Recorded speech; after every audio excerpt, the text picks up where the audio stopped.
പ്രജീഷ്, ഈ BJ medical കോളേജിൽ തന്നെയാണ് നമ്മളിപ്പോൾ ഉള്ളത്. ഈ മെഡിക്കൽ കോളേജിൻ്റെ ഹോസ്റ്റലിൻ്റെ മെസ്സിന് മുകളിലേക്കാണ് വിമാനം തകർന്നു വീണത്. അതിനകത്ത് ആ സമയത്തുണ്ടായ രക്ഷാപ്രവർത്തനത്തിൻ്റെ ദൃശ്യങ്ങളാണിപ്പോൾ നമുക്ക് കാണാൻ സാധിക്കുന്നത്. വലിയ ഒരു ദുരന്തം തന്നെ ഉണ്ടായിരുന്നു. അതിൻ്റെ ആഘാതം എത്രത്തോളമാണ് എന്നുള്ളത് മനസ്സിലാക്കുന്ന ദൃശ്യങ്ങളാണ് ഈ കണ്ടുകൊണ്ടിരിക്കുന്നത്. അതായത് ഈ മരണസംഖ്യയെ സംബന്ധിച്ചും പരിക്കുള്ളവരെ സംബന്ധിച്ചുമൊക്കെയുള്ള ഇപ്പോൾ പുറത്തു വന്നുകൊണ്ടിരിക്കുന്ന കണക്ക്, ആ കണക്ക് എത്രത്തോളം വിശ്വസനീയമാണ്, അല്ലെങ്കിൽ അത് വീണ്ടും പരിശോധിക്കേണ്ടി വരുമോ എന്നുള്ള ചോദ്യങ്ങളടക്കം ഉയർത്തുന്ന ചില ദൃശ്യങ്ങൾ കൂടിയാണ് ഈ ഒരു ഘട്ടത്തിൽ പുറത്തു വന്നുകൊണ്ടിരിക്കുന്നത്.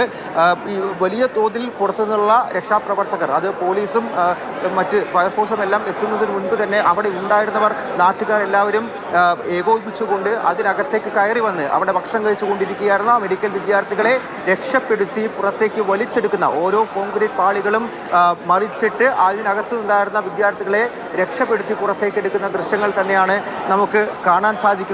അതായത് നിലവിൽ 32 പേരാണ് പരിക്കേറ്റ് ചികിത്സയിലുള്ളത് എന്ന ഔദ്യോഗിക നമ്പർ നമുക്ക് മുന്നിലുള്ളത്. ഒപ്പം തന്നെ ഈ ഹോസ്റ്റൽ പരിസരത്ത് നിന്നും 21 മൃതശരീരങ്ങൾ, വിമാനത്തിൽ നിന്നല്ലാത്ത 21 മൃതശരീരങ്ങൾ കൂടി കണ്ടെടുത്തതായി ആശുപത്രി അധികൃതർ പറയുന്നുണ്ട്. ആ 21 പരിക്കേറ്റ ആളുകളുടെ അവസ്ഥ വളരെ മോശമായി തുടരുന്ന ഒരുപാട് പേരുണ്ട്. കാരണം അപകടത്തിന്റെ ദൃശ്യങ്ങൾ കൂടി പുറത്തേക്ക് വരുമ്പോൾ അതിന്റെ വ്യാപ്തി നമുക്ക് മനസ്സിലാക്കാൻ കഴിയുന്നു. പലരെയും എടുത്തുകൊണ്ട് പോകുമ്പോൾ തന്നെ അവരുടെ അവസ്ഥകൾ നമുക്ക് മനസ്സിലാക്കാൻ കഴിയുന്ന ദൃശ്യങ്ങളാണ് ഇപ്പോൾ പുതുതായി മാതൃഭൂമി ന്യൂസ് പ്രേക്ഷകരെ കാണിക്കുന്നത്, അറിയിക്കുന്നത്.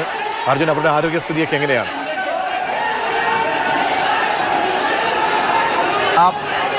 പ്രതീക്ഷ, ആശ്വാസകരമായിട്ടുള്ള കാര്യം, ഈ പരിക്കേറ്റ് 32 പേരാണ് ഇപ്പോൾ ചികിത്സയിലുള്ളതായി ഔദ്യോഗിക സ്ഥിരീകരണം വന്നിരിക്കുന്നത്. അതിൽ ഒരാൾ മാത്രമാണ് ഇപ്പോൾ ICUവിൽ തുടരുന്നത്. ബാക്കി എല്ലാവരുടെയും നില തൃപ്തികരമാണ്. അവരെല്ലാവരും സുഖം പ്രാപിച്ചു വരികയാണ് എന്നുള്ള വിവരം നമുക്ക് ലഭ്യമായിട്ടുണ്ട്. ഒരാൾ ICUവിലുള്ളത് ഒഴിച്ചു കഴിഞ്ഞാൽ ബാക്കിയുള്ളവരുടെ ആരോഗ്യനിലയിൽ അത്രയും പ്രശ്നമില്ല എന്നുള്ളൊരു കാര്യം കൂടി. മാത്രമല്ല 12 പേർ ഇതിനോടകം തന്നെ ഡിസ്ചാർജ് ചെയ്ത് പീതാംബരനാണ് വിവരങ്ങൾ തത്സമയം അഹമ്മദാബാദിൽ നിന്നും നൽകുന്നത്. BJ ഹോസ്പിറ്റൽ മെസ്സിലേക്കാണ് വിമാനത്തിൻ്റെ ഒരു പാർട്ട് പതിച്ചത്.